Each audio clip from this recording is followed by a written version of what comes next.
Hold the phone. It is about as close and official as you could imagine it to be. Yes, likely we will be seeing it this Sunday, March 23rd. A snap election will be called. The time is finally here.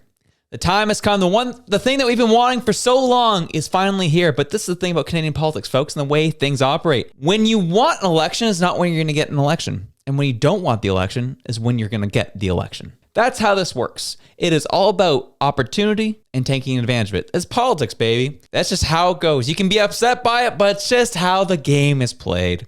We've wanted Trudeau to call an election for a long time. We wanted Jagmeet to stop propping him up, but that never happened because the system wants to make sure conservatives never get in power. So now we're seeing this whole swell of support that we're seeing from Mark Carney, and people are like, yeah, let's go Mark Carney. And lots of support is leaving the conservative side and going over to the liberal side. So now the Liberal Party, Mark Carney, is seeing that swell of support and are like, all right, now's the time we'll have an election. And not only they're going to be calling an election, no, they're going to be calling an election with the shortest amount of time possible to run, which is fascinating. Let's read up on it. Prime Minister Mark Carney plans to call a snap federal election on Sunday, the Star has confirmed. Multiple media reports, including first from the Globe and Mail, indicated Thursday morning that voting day will be on April 28th. That would mean a 36-day campaign, the shortest possible time frame under federal election law. A government source who spoke on condition of anonymity confirmed reports that Carney planned to ask Governor General Mary Simon to dissolve Parliament and call an election on Sunday. The stakes are high for Canadians and for all political leaders in this election, one in which the adage that campaigns matter never seemed more true. Carney, 60, will go to the electorate at a time of deep economic uncertainty, warnings of a recession triggered by a global tariff war U.S. Donald Trump has threatened. His main political rival, conservative leader Pierre Poilievre, was leading Liberals in polls for most of the last 2 years, but has seen that lead crumble in the past 8 weeks as Canadians assess the Trump threat. It's game time, folks. This is what we'll be seeing. This is what is happening. We likely will be seeing the writ drop this upcoming Sunday. An election will be in our midst. And 36 days for a campaign, it's a short amount of time. And that's on purpose because we all know that the disclosure of financial assets and investments isn't due until long after that date. Carney's hiding that. He's going to keep it close to his chest. And we'll see how that subplot point in this campaign rolls out as we move forward. Montclair, former NDP leader, jumped on with CTV and talked about it. And we'll watch the first minute and a half of that interview, which was clipped by Mark Nixon. Looks like we have a date, April the 28th, which would mean a short campaign. Good strategy for Mark Carney. What do you make of what we know so far? It's the shortest campaign possible. And under the new rules, we had one that was 12 weeks long with Mr. Harper and Mr. Trudeau back in 2015. But of course, they changed those rules. So it was going to be somewhere in the 5 to 7 week range. There are some strategic reasons to go fast. And that's probably what his advisors have been telling him. Just get it done. Your numbers are high. Go in, get it done fast. Go after Poilievre during that time. Others were saying, well, perhaps give the public a little bit more time to discover the discreet charms of Pierre Poilievre, who sometimes can be a bit snippy, as everybody can, because they all get tired in politics. We even saw Carney having one of those episodes this week. But overall, the thinking was give people as little time as possible to change their minds from where we are, because generally speaking, Marcia, an election campaign and polls end up where they started. And right now, the Liberals look like they could win this one. They're several points ahead in the most recent polling of several companies. Almost unheard of 2 months ago. But there's the plan. There's the thought. That's where the Liberals are at. That's likely what their strategy leaders are putting forward. Polls are in their favor. The momentum is on their side. And that is how things operate. Let's make this the shortest thing possible. Let's get this thing over with. We won't have to even touch the financial issues. We can just move on forward. It's really just to hide Carney as best as possible. That's their campaign strategy. And this is something that is unique to our system here in Canada that you don't get in the United States. They have a set election date and you kind of have to work towards that. Here, because it's a minority government, an election can be called anytime. And quite frankly, even in a majority government, an election can be called really anytime. That is the game being played. And the Liberals know this. And their whole strategy, it's clear as day. Keep Carney and his real self away from Canadians. We heard this from Montclair here in this interview saying, yeah, give some time to let people know who Poilievre is. When it's like, that's not, people know who Poilievre is at this point. That strategy actually only applies to the Liberals and Mark Carney. because people don't really know who he is. And he's a very menacing figure who has ulterior motives. He's going to finish selling us off for the last bit that we're worth. Reg has made this point, and he'll probably make it live make the same point on our show live tonight. Everyone clamoring to the idea, well, he's a banker. We should trust him. He knows what he's doing. At what point have you ever trusted a banker to do anything for you? Wasn't it the bankers that got us into the 2008 crisis? Isn't it the bankers who have driven many businesses out of business? That would be called private equity that is doing that. Those are the types of firms that Carney's worked with in the past. And Canada will be the final private equity plan for many private investors. He will sell off our country little by little with some crazy policy like, I don't know, a heat pump program that you can only purchase from certain manufacturers that all happen to be connected to investments in companies that he's worked with in the past. He's on the record of doing that in the past. That is a real thing that can happen. And so all of the issues and accusations that the left will throw at Poilievre saying, oh, he's going to sell off Canada to Trump. No,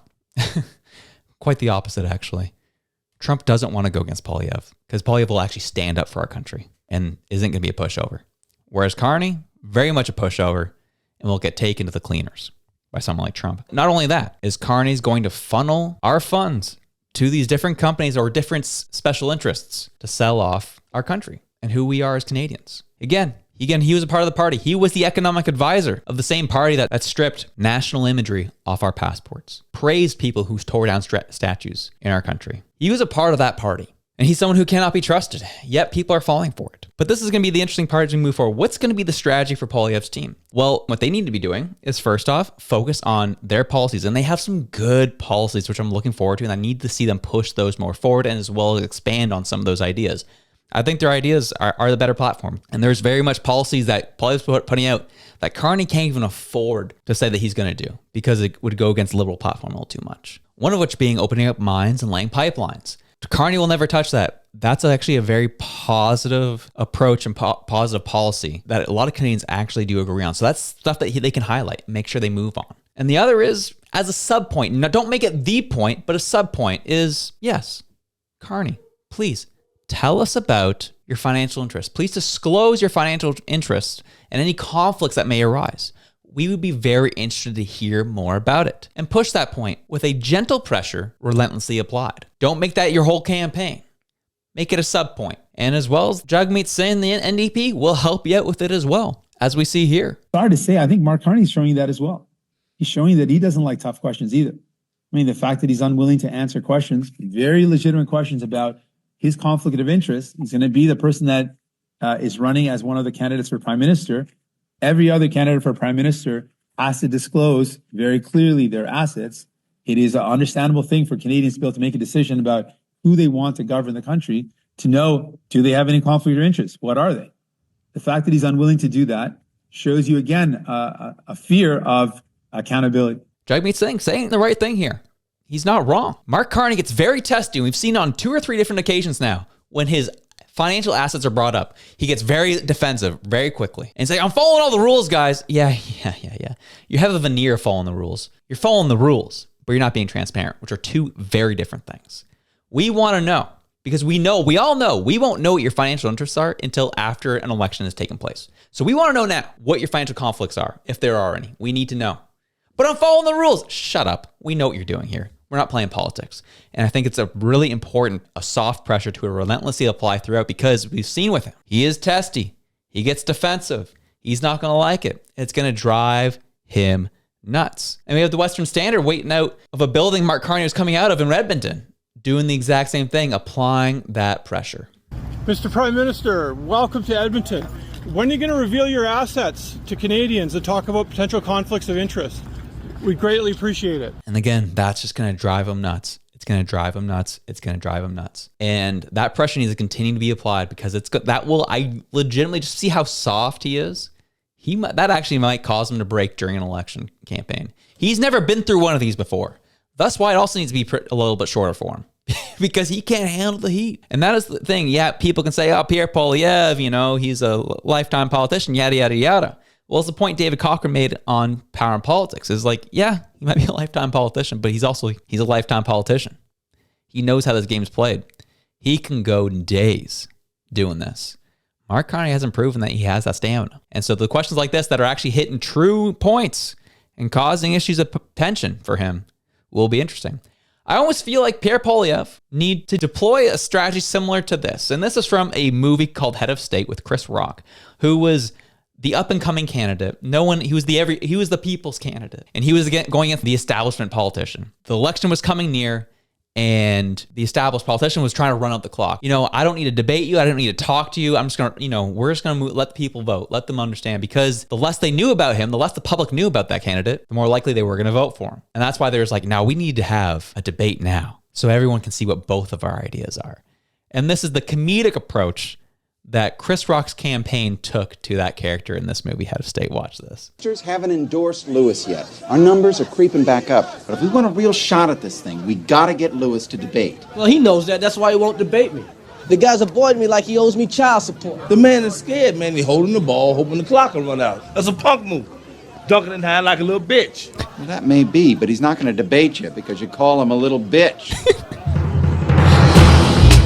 And we feel that what this community needs is what the community needs is for you to debate me right now. You want to tell the people something? Tell them that. I thought I told you that we won't stop. I thought I told you that we won't stop. Well, now, my agenda. I'll tell you what our agenda is. Our agenda is to have a debate right now. We need to get rid of this zero and talk to the hero. But you got time to jog, but you don't got time to debate? You run, but you can't hide. I thought I told you that we won't stop. I thought I told you that. How about when you're... What you looking for, the news? The news is we want a debate. No! What you change the channel for? He's scared. He's scared. Oh, He's scared. God. Here's a word from my sponsor. We want a debate. I thought I told you that we won't stop. I thought I told you that we won't stop. I thought I told you that we won't stop. So there it is. That's the story, right? Because that's what we're seeing, the strategy of running and hiding is Mark Carney's campaign and what they're deploying. They're going to do their best to keep him away from Canadians, away from the public as much as possible to avoid any and all mistakes that he will make because, as we said many, many times, he is the accident waiting to happen. So that could be a strategy that Pierre Poilievre and his campaign could deploy as a sub point as they go into a potential election here next week, or a potential campaign starting next week. But this is the problem that we're going to run into as well, is people watch the show and people are paying attention to politics.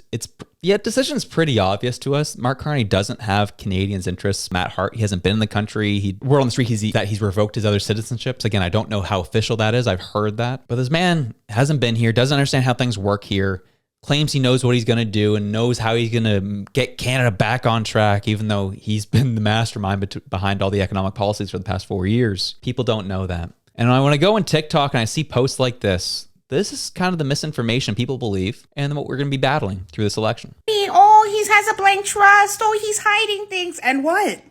Hot take. And what? He went to Harvard. He worked at Goldman Sachs. That account better be fat, bro. That account better be fat. That account better have more conflicts than the Kardashians. I need to see that you're rich, because otherwise, why are we putting you here, brother? We need a dirty fighter. I don't want no welfare queen like Pierre, who's buying real estate and private chefs on taxpayer dollars for 20 years and doesn't get one bill pass. No. I want like a Harvey from Suits, okay? And at the end of the day, owning real estate, which a lot of the MPs have on every party, is a conflict of interest, especially in this market where no one can afford rent. So, and what about it? And you can't tell me that all those brokies on the Conservatives, and some of them are not, some of them have oil interests, even have half the conscience that Carney does.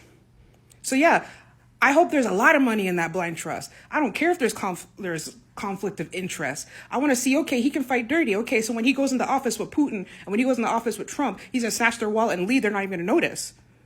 Like, what, you guys want Milhouse in there? Like, you guys want to put the gardener in the war? The one that's never left his yard?